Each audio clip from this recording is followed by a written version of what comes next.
coffee stay black, just like me. 1 2 1 2 What up? Welcome back to the Coffee Black podcast. My name is Bartholomew Jones. I'm an educator, I'm an MC, I'm a coffee nerd, and we are here live in Kigali, Rwanda with the homie, Kenny. You know what I'm saying, bro? Higa Coffee in the building, family. Before we get into it, I always like to ask our guests, what you sipping on right now, bro? What you enjoying? Let the people know what you sipping on. Eno coffee. We just came from there actually. Drinking Eno coffee, and I think this is honey that they have. Jeez. That I've been drinking all week, and that they got to try on. Nah, the Eno coffee was going crazy. Definitely like up there. It's like two spots we've been hitting. We've been at Kivu Noir and we've been at Eno, and I just feel like I can't stop hitting them spots. So pause. You know what I mean? It's been amazing. It's been super dope. I have loved being out here, bro. Yeah. Like, in fact, my wife, she's calling me right now, and she wants to move here. So, You're welcome. Karibu, as we say around here. okay. Karibu. Okay. And we love it. Dang, bro, I love it too. My wife loves it. She might love it a little bit too much. She sending me houses. She sending me addresses, like full price houses. But it is beautiful out here. Well, you better get your money, right? I know, bro. We got to move some more coffee. So speaking of coffee, that's what you do, right? That's what I do. You move coffee. You are literally the plug. Yeah. And I thought it was so interesting, bro. Shout out to the homies at Mir that linked us. But my guy was telling me about what you do when we were in Seattle, and he was like, "You got to meet my guy Kenny." And shout out to Nick for that. So I was like, "Yo, we as a company are building on this proposition that it is possible to buy black not just locally but globally." Yeah. And to help the black dollar circulate not just locally but globally. You know, black Americans have a $30 billion spending power. And I think if you were to integrate, like, it's not just in America as well, but like around the globe, we're seeing the rise of African entrepreneurs, artists, creatives. And as a company, we're sitting at this unique proposition of saying, what if some of that money was reinvested back into black coffee communities? And what would the world look like if we did that? So we started this idea of a black coffee supply chain inspired by my Latino mentor, Martin Mayorga from Mayorga Coffee, who has a Latino supply chain. Yeah. Like, yo, what would it look like for black folks to do that too?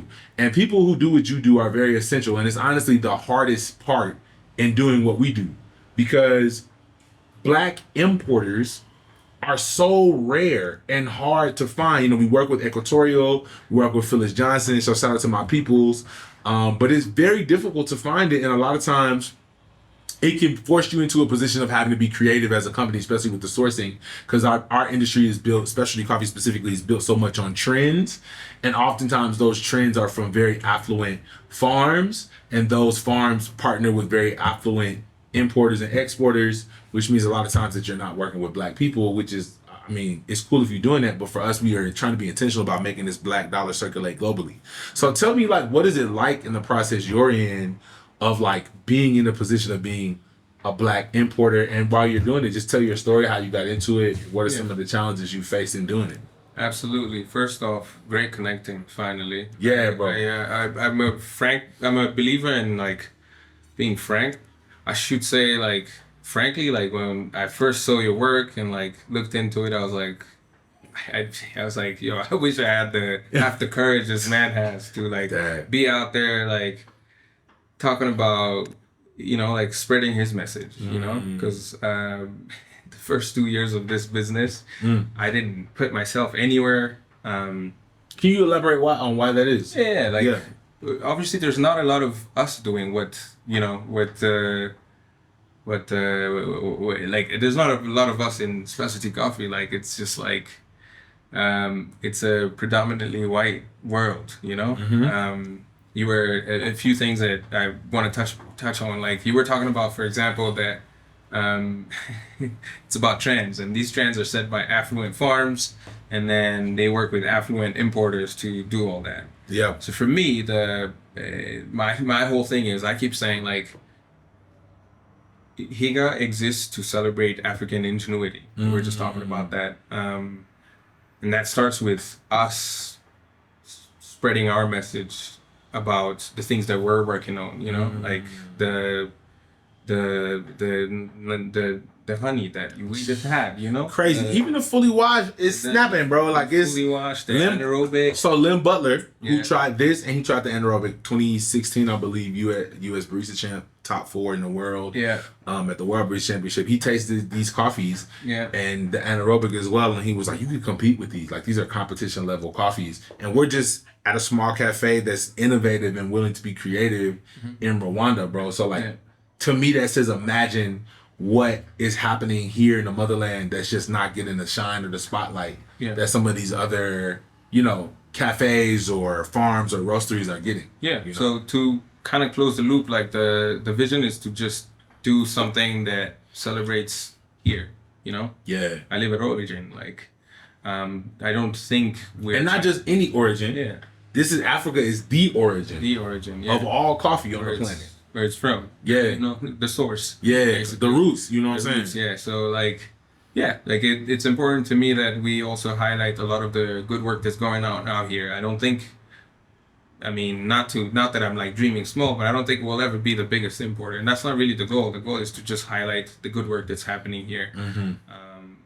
Change the narrative a bit from the, we're helping all these people to, these people are producing a product. These people are helping themselves. These people are, so that's what it's about. That's what it's about for me, yeah. For sure, bro. So tell me about what that process is like. Obviously, most of these supply chains have been set up by these globally dominant neo-colonial superpowers. Yeah. So you're coming in as this kid from Origin. I think you said you got to the U.S.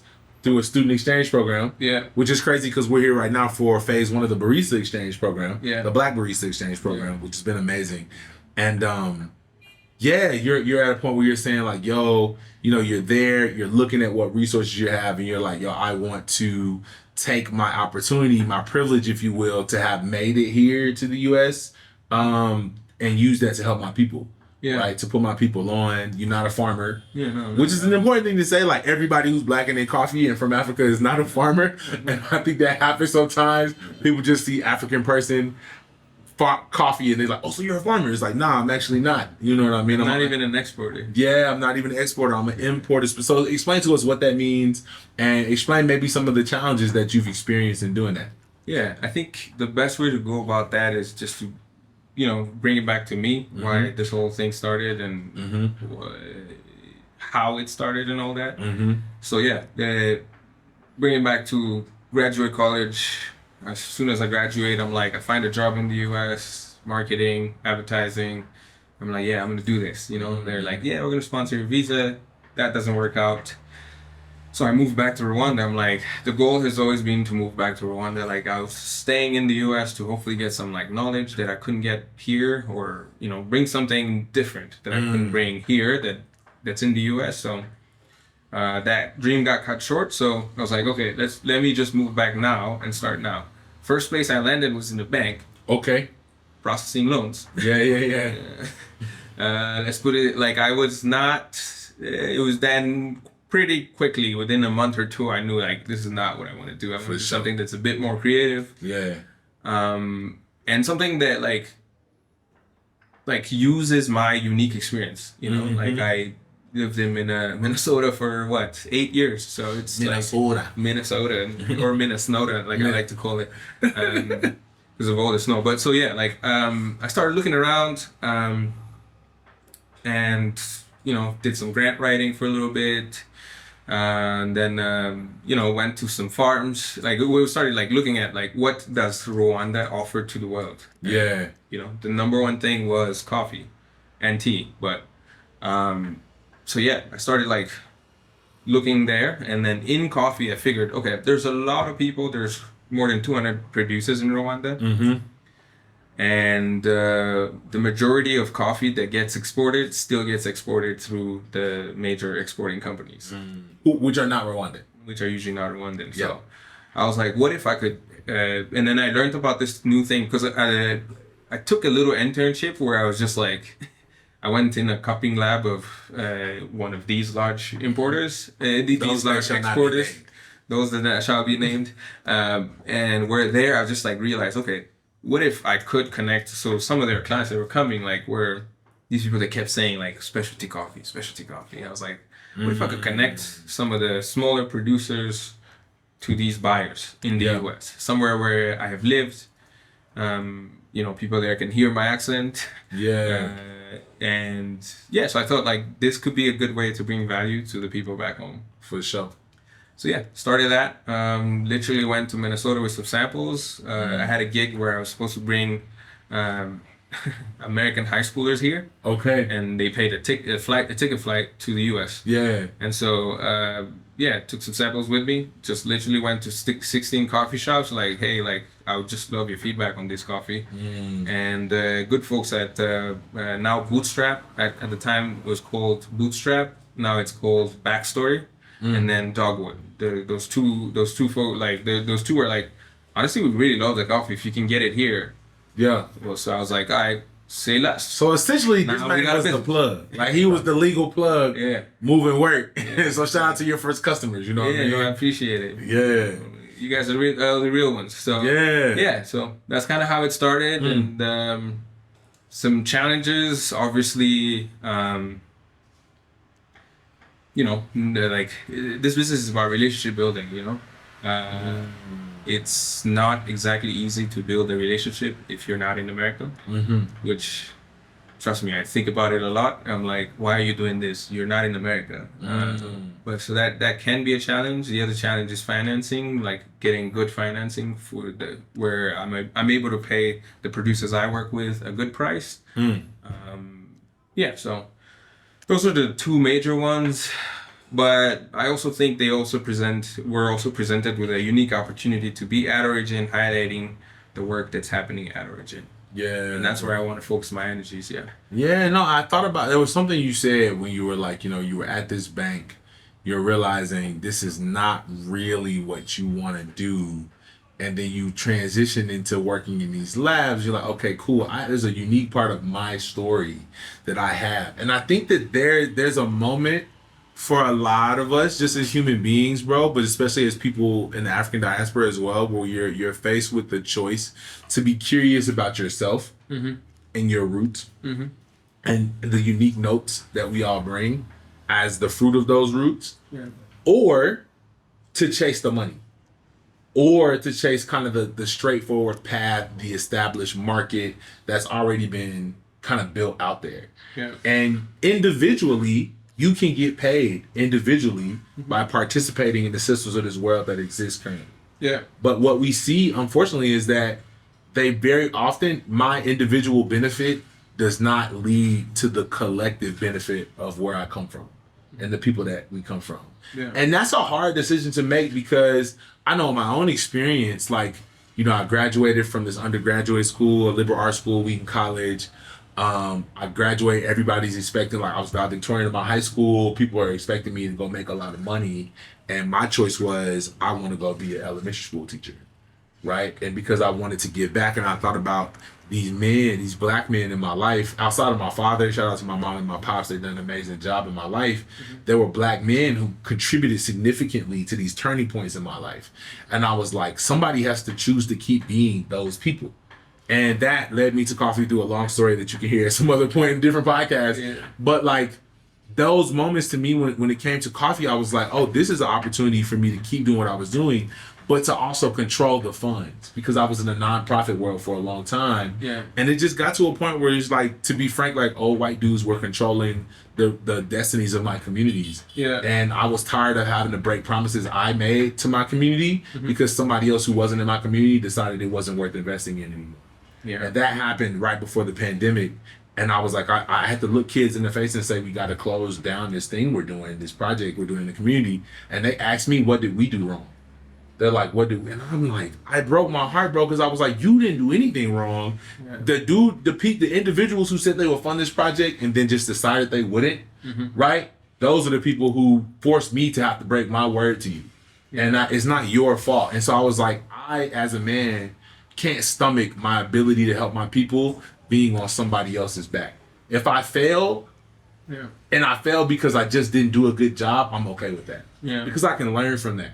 But if I fail because someone else on a whim decided not to care anymore, I can't stomach it, bro. So that's what led me into the for-profit world, was wanting to be able to be able to have self-determination in who I help and how I help. Yeah. You know, it's like, at least with a business, bro, I can always make a better business plan. I can always make a better marketing scheme. We can drop new merch. I can make a new song. We can put a new film out. We can drop a new coffee. Yeah. You know, but like the nonprofit world is just so scary, bro, because you make the wrong person feel a type of way and all of a sudden you can't operate. And I couldn't stand it, bro. So I was like, okay, what does it look like for us to keep doing what we're doing, but do it in a way where if people who believe in us, they can continue to support us by buying our products, not by donating, but by actually investing in what we're doing in a sustainable way. And that sustainability part is what's important to what I'm doing, and where I think we can bring value is, I keep going back to the thing that you're talking about, these trends. Like a lot of the way the coffee sector is set up here is for volume. Unfortunately, it's just like we're gonna do all this, like we're gonna produce a lot of volume, and it's a legacy high quantity, kind of, low quality. Yeah, it's a legacy. It's a legacy kind of thing. It's a legacy of colonialism, to be frank. Absolutely, absolutely. And so, but there are these people here that are like, I'm gonna go a different route. I'm gonna start doing the specialty stuff, like the Kevins that you're visiting with, the Smiles that you're hanging out with. And I think God agrees with us. Yeah, thank you. But, yeah, like I want to work with those people. I want to highlight those voices, you know. Yeah.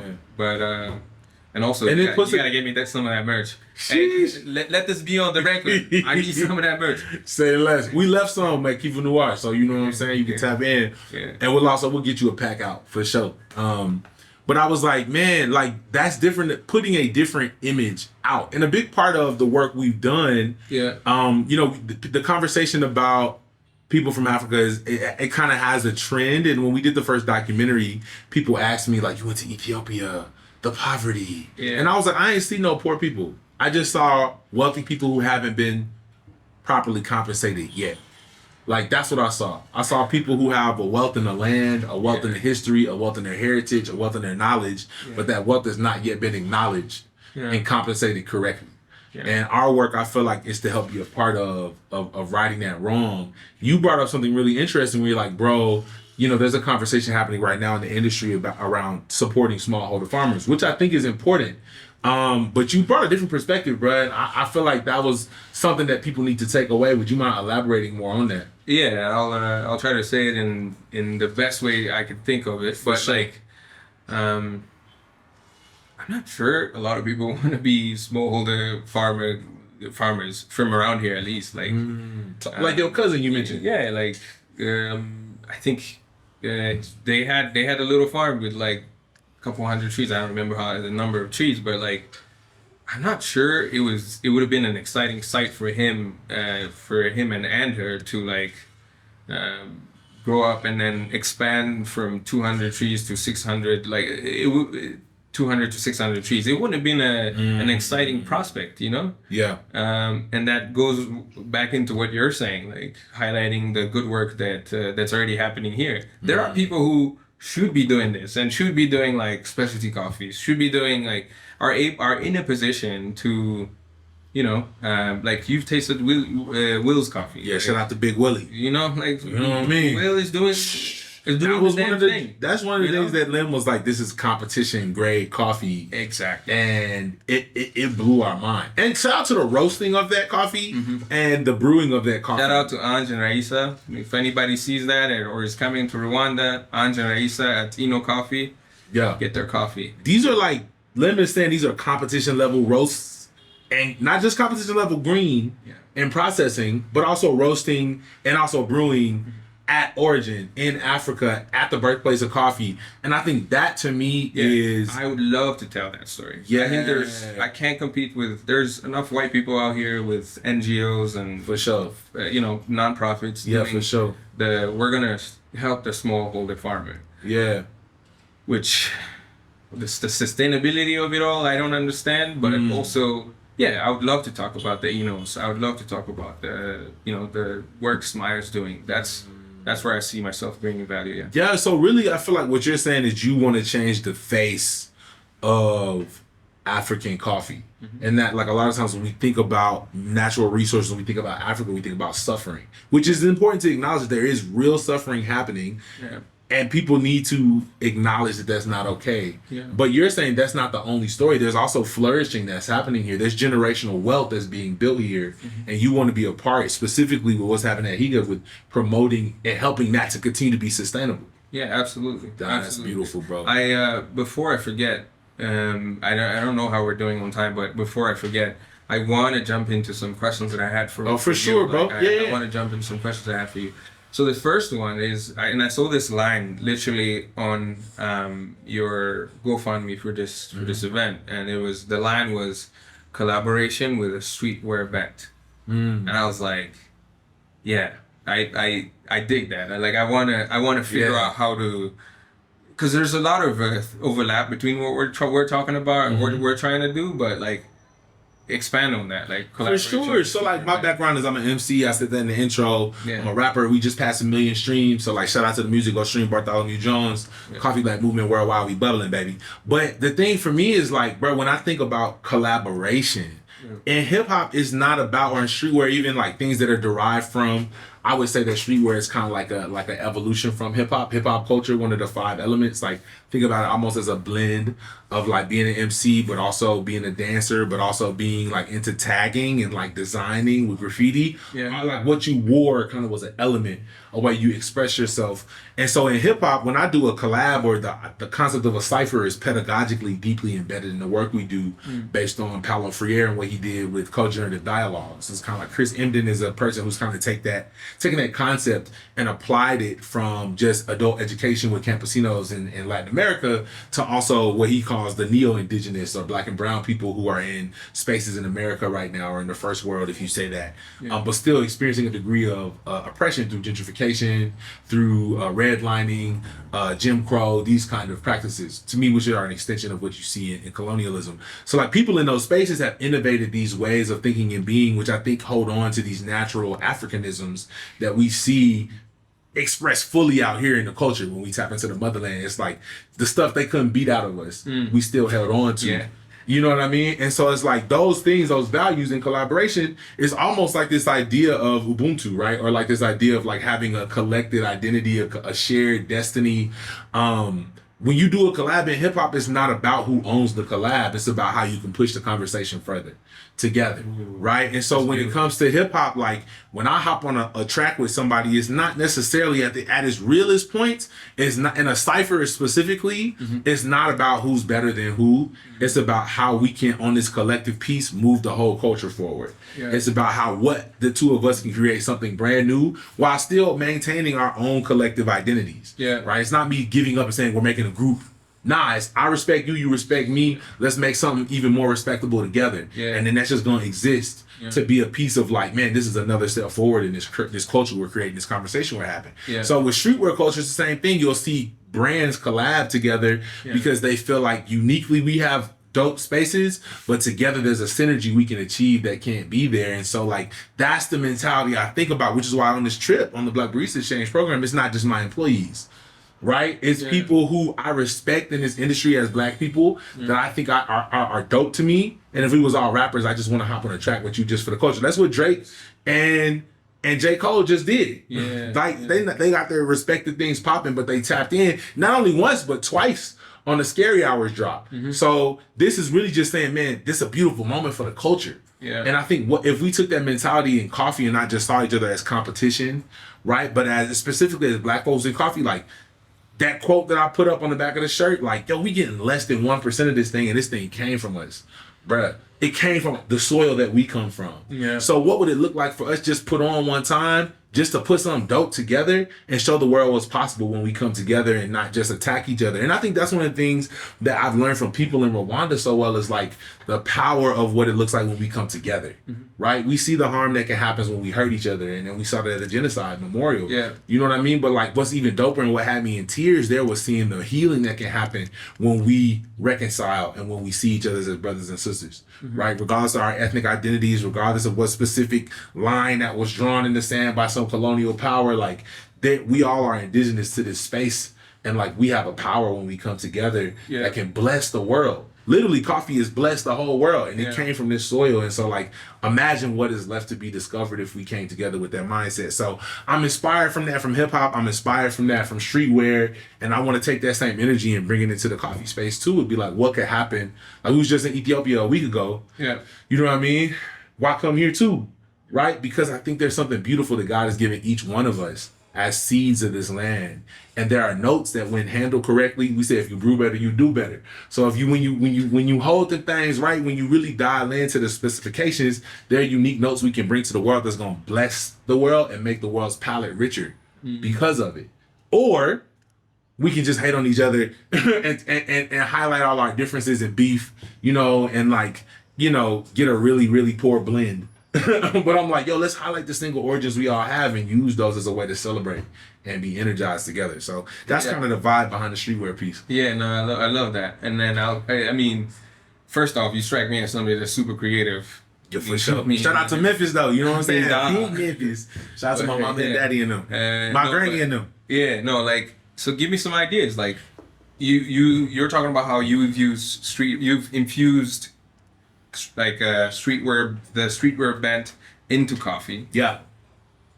Give me some ideas of how I could do the same, you know, like. Well, so the concept we call it is being culturally congruent, right? Yeah. Which means everything we're doing, we're trying to connect 3 dots, right? We're trying to connect the history, Yeah. the current reality, and the potential future. And so we want every piece we do, and when I say piece, I don't just mean clothing piece. I mean, like, I think about all our drops as art. Yeah. So if we drop a coffee, it's a piece of art. It needs to connect those 3 dots. Yeah. If we drop a piece of apparel, it's a piece of art. It needs to connect those 3 dots. Yeah. If we drop a podcast, I'm talking about history, I'm talking about current reality, and I'm talking about what I imagine the future can be. Anything we do, we're bringing that into that space. Yeah. And so being culturally congruent to me is creating a pathway for people to fly into the future we want to happen. And you need to be really intentional, because if you're a couple degrees off with a plane when you launch, you could be thousands of miles off by the time you land. Yeah. And so I try to really line those pieces up, because once people leave the ground, you can't control where they go. And as a brand or a company, we're hoping to inspire people to create the future that we all want. And once people leave me, they leave my brand, they leave contact with the product we have, I don't have control over where they go with it. Yeah. You know what I mean? And yeah. Yeah, so even the people on this trip, like, I don't know what it's gonna do in their life once they leave, but I at least do my best to lay the groundwork to where, like, I can at least point them in the direction where I feel like makes the most sense based on my experience. So, like, yeah, for instance, Make Coffee Black Again. That was one of the first designs we dropped. At the time, 45 was doing this thing, you know, being very gangster. What's up, bro? Shout out to the culture. We live right now at Kigali, you feel me? So yeah, it was one of them joints where it was like he was big, and it was creating a lot of division with his own campaign. We ain't even gonna mention it, you know what I mean? But I was like, yo, there's something there that's speaking to what's happening now. And he was in a way being culturally congruent, but I think in a way that was going to point us toward destruction. Yeah. And so I was like, what can I do in the coffee space? Like when we say make coffee black or drink your coffee black, which was kind of the first thing we said. Yeah. It was like when we say make coffee black again, there's multiple ways you can take it. One, that's literally I'm drinking black coffee right now. No sugar, no cream. You know how I go, bro. Don't cover my dreams. That's one. But 2, literally, we're talking about making coffee black, going back to the roots. And for a while, before I knew the history, I was more so just talking about diversity, like representation. Like, yo, just add me in there too. Make it black too. Like, it's everything else, but like, can I have a spot? But when I learned the history, I was like, oh, we are the original spot. So it's not just, hey, can I have a spot? It's like, we want to have a table of our own. Not for the division of anyone else, but for us to be able to keep what we kill. And to keep what we grow and to enjoy the fruit of our harvest, which is one of the drops we just did on the Coffee is the African Fruit piece. We deserve to enjoy the fruit of our labor. Sweet. And it's like, no, making coffee black again is like returning to it. But then there's also this element of what happens what does that look like? I don't know, but I want to find out. Like, part of it looks like this conversation. Like, making coffee black again means like us being in the motherland and being in a space where young kids can walk by and see 2 brothers of African descent who both are coffee nerds in their own right, which is one of the first reasons I always identify Bartholomew Jones, coffee nerd, educator, MC. Like, we about to drop some coffee nerd merch, actually, so shout out to the coffee nerd merch. But like, he can see us and be like, yo, this is dope. These brothers obviously is from different origins on the continent, but they're connecting over something that is indigenous to this continent, just like we are, and to all different parts, all 130 species plus of it. Yeah. So like, It's something that not a lot of people typically associate with black people, you know? yeah, bro, and we're changing, and not only are we changing people's perception, but we're returning people's perception to a correct perception. Yeah. Perception. Yeah. You know, and I think that in all those things happening at once with one statement. Yeah. You know what I mean? Yeah. It's kind of our goal anytime we drop something. And sometimes we hit it, sometimes we don't, but it's about the process. It's about dialing in. Yeah. It's about, you know, you may not get the first brew right. You know what I'm saying? But you're going to keep brewing. You're going to keep doing. You brew better, you do better. So. Yeah. So second thought that I kept, you know, we've hung out all like weekend. Yeah, he took me to some spots, bro. Yeah, you know, this man the plug, bro. When you get out here, tap in. You feel me? Hit him up. You said, first off, I know you got a family, beautiful family. By Thank the way, you, bro. I met your wife. Murakoze. Yeah. So, but there's also another thing that you kept saying that it was like, you're a creative first and an entrepreneur second. For sure. Yeah. I remember being like, bro, you got kids to feed too. Yeah. How do you like make sure those two like? Because you know what I mean, like you were talking about earlier too, like when you were working for in the nonprofit world, but you're like realizing this is not really sustainable. Yes. But like now you got a business. Yeah, and I think there are phases. Yeah. We have been in a phase we started at the end of 2019, pandemic, you know what I mean? Yeah. The company blew up during the pandemic. Yeah. Which is why we say the pandemic, you know what I mean? Like we went crazy, 6 figures in 9 months. It was crazy. Jesus. So it's like, boom, this is my first year. All right, cool. We have a demand. I always am about innovation, and that's just how God made me. I think my wife balances me out because she'd be like, okay, but is this stable? Yeah. But I'm always about like, what's the next thing? And I want to be able to get to the next thing before someone gets their I want to genuinely arrive at the next thing before someone disingenuinely arrives there. Yeah. Because I feel I'm very protective over a vision. I'm a person of faith. I say this all the time. You know, so shout out to Yeshua. And like, I feel like when God gives me a vision for something, I feel a certain responsibility to communicate that.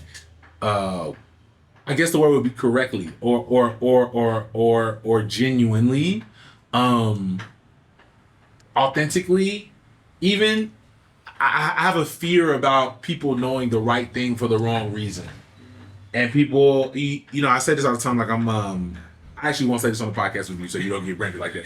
But I am definitely not a proponent of like unchecked capitalism. Yeah. And so I think for me, and that's been a journey, but I think for me, I'm like, bro, you know, I just care about how these things are presented. And so we've sacrificed a lot to be able to communicate something in the way that we feel is genuine and authentic to the vision God's given us, even when that means we don't necessarily profit from it first. Yeah. We feel like it's, at least we're doing it in a way that is authentic to respecting the people in the way that we feel people should be respected. Yeah. You know what I mean? And that is unique to us, but I also feel like, I mean, it's not unique to us in the whole of the world, but I think it's a unique thing we hold to, where even if we can make more money not innovating, we still would rather innovate and then make money afterwards. And that's been a process for the last 4 years, like building a foundation. I think at this point in history, I'm actually having conversations about like, you know, I was just telling you, even with the merch, like a lot of the ideas I'm holding off right. I have like maybe 10 or 12 different merch concepts that I've just put in the vault at this point, because I'm like, I got something gotta set it up. Yeah, we're launching a really crucial part of our company, and we're launching a really crucial part of what I think the future of our company is going to be about building. And like, I kind of got to hold off on some other things so that we can do some scaling now and allow people to have the opportunity to build partnerships. So there is definitely phases, but I approach it the same way I approach my music, bro. Like the first thing I do when I have an idea for a beat is I just open it up and I go. Yeah. And even if it's good, if I don't care, I'm not editing first. Yeah. I'm creating first, and then I edit and curate second. Yeah. Because if I start off trying to curate too much, I'm killing my possibilities. Yeah. And I'd rather explore every possibility and then come back at a later point and explore what needs to be trimmed. Or it's kind of like growing a fro out. Yeah. You can't grow a fro out if you getting an edge up every week and you getting taper or your dreads taper every week. There's gonna be a phase where it's gonna look a little messy. You know what I mean? But that's necessary for growth. Yeah. If you really want to get the maximum growth, you got to give yourself time and permission to grow and not worry about how that appears to other people. Because growth gives you the opportunity to explore, and exploration leads you to be able to really tap into the resources that are meant for you. One of the things I really love that I hear, I don't really know where I got it from, but it's like it says most people aim first, then shoot, but it's really shoot, then aim. Yeah. No, I'm saying, because it's basically what you're saying, but yeah. So you'll reach analysis paralysis, bro. Some people are afraid of failure, and I'm not anymore. You know, Yeah. I've experienced failure, and failure not from my own hands, and that's what scares me the most, bro. Yeah. It's failing because I didn't try, instead of failing because I did. Because the scripture say a wise man falls down 7, but he gets up 8, or maybe he falls down 6, but he gets up 7. But you get the vibe, right? To me, and it's like you always have the ability to return and to try, and I think you build. Failing publicly also gives you the opportunity to build that relationship. That muscle of like, it's okay. Like, yeah, but also, yeah. I would say this. I agree with that, but I also say customers value seeing you fail publicly because it builds authenticity. People know you're a real person, and they get to see your growth. And when people see your growth, it makes them relate to their own growth. And so then there becomes a connection that you're sharing real experiences in real time. People see me fail. We tried to launch a sneaker collab. The collab didn't work. Like, you know what I mean? We sent you an email, offered you a refund. We got the prototypes. The prototypes are dope. But to me, that's a lesson learned for the next collab. It's a lesson learned for the next joint we do. And I'm never afraid of failing publicly. At the end of the day, you can always offer people a refund. But I think the journey and the storytelling that you go through on it is more important. And people being a part of that, I think people appreciate authenticity, especially in the age with the internet where everybody sees this fake, pristine, filtered version of everyone. Just being hello, I'm a real person. Like I just went to the restroom an hour ago and you did too. You know what I mean? Like there's like a trust that comes from you showing people the real. Like, the showing the real journey, not the manicure journey. And to go back to coffee, I think that's what people are selling. People are selling authenticity, but really they're just selling a Dropbox folder full of pictures of a person they never met. And oftentimes, unfortunately, from what I'm hearing from farmers, even if you did meet them, the meeting is not that great. You know what I mean? The type of interactions that people are having. That's exactly into what I'm talking about. Like the whole smallholder thing that's valued to whatever that's put in front of everybody. It's kind of like poverty porn in some ways, you know what I mean? On one side, it could be poverty porn, but it's also like some of the people who try to rebrand it as look at how happy this farmer is. I don't know, bro. They're just smiling because you have a camera in their face. You know? It's like a normal thing. When I put a camera in front of you, the normal reaction is to but there's no deeper connection there. Yeah, that's hard, bro. I think we're almost done with our time, but for sure. This has been amazing. Come on, bro. I'm so glad we got to connect. Yes, sir. I'm so glad I learned how to put myself out there, be learn from you. Really, honestly, that's great. It's your journey's been inspiring. I think I saw earlier that I texted you back in 2020 or something. Yeah, no, I saw we had a DM in 2020. But I was like, dang. It was like, I'm sure what was going on was probably like, I don't know, this dude is just really cool and doing really amazing things. Let me chill and get to a point where I can even know what I'm talking about. But now I'm realizing what you're just saying, with putting your stuff out there and editing later. Yeah, I should have just kept with it. I should have just been let's talk. I don't really know what I'm doing yet, but and I say it's all cyclical, bro. Maybe that was what you needed at that time, and now you're in a position to enter a phase of just being unedited, unfiltered, no sugar, no cream. You know what I'm saying? Sugar, no cream. Yeah. And I think there's a place for all things, and all things in good time. So we're in that phase where it's bro, we're connecting, and everything's not gonna be perfect, but I think it's gonna be beautiful. And I think there's something that's worthwhile in that. Say less. Appreciate you. Yeah, more appreciate you. Yeah. All right, man. Y'all keep that coffee black. Stay tuned. Also, let the people know where they can tap in and find your coffee. Higa Coffee on Instagram. Spell that jump real quick. Higa Coffee, Higa Coffee. Yeah. On Instagram. And me, Kenny, at KNTWALI also on Instagram. You could also go on our website if you're a roaster and you want to, get some coffees. For sure. HigaCoffee.com, HIGA coffee.com. Get some bags. Come on, yo. Thank you. Crazy. Yeah. Let's go. Appreciate it. Right, we link, bro. Memphis to Kigali. You see what it is. Keep that coffee black. We'll catch y'all next time. We out. Coffee stay black, just like me. Don't need no sugar, don't need no cream. Coffee stay black, just like me. Black like me, black like me, black like me, black like me, black like me, black like me, black like me, black like me.